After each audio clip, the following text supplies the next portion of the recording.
Mulai sekarang, segala urusan bisnes dengan syarikat Puan Sri biar Mama yang urus. Dah habis perabot saya jual, tahu tak? Saya takkan biarkan rumah tu pun kena lelong. Mati ke kalau duduk rumah papan ni? Ha? Saya tak nak susahkan orang.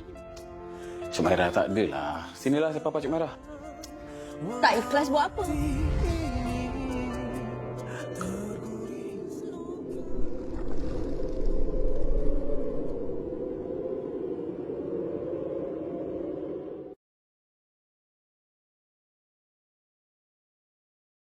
Ini ayah kenal ni. Surprise!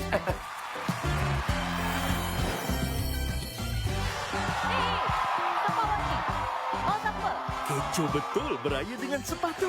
Meriah bersama rakan selebriti yang power. Kenapa orang Pintin dipanggil bersara? Kebayang bersama tu kita. Sepatu reunion kecoh beraya. Meriah lain macam di Astro Prima dan Astro Go. Pep Guardiola memburu kedudukan 4 teratas. Mampukah Crystal Palace menghancurkan impiannya?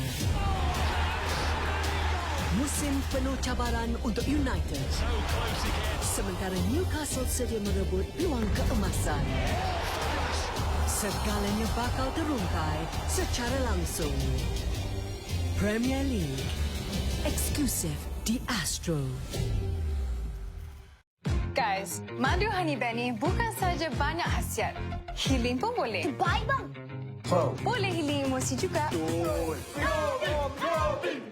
Sesuai sangat untuk pemaafan sesama kita.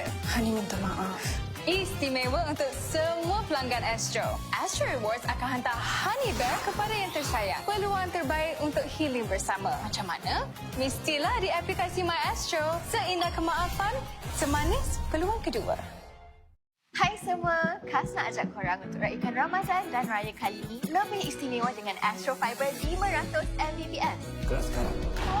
Korang boleh layan drama-drama terkini, stream rancangan memasak atau buat panggilan video dengan tersayang. Semua ini serendah RM90 sebulan je tau. Dapat wifi kencang yang terbaik untuk stream Astro. Offer ni istimewa untuk pelanggan Astro. Jom, upgrade sekarang.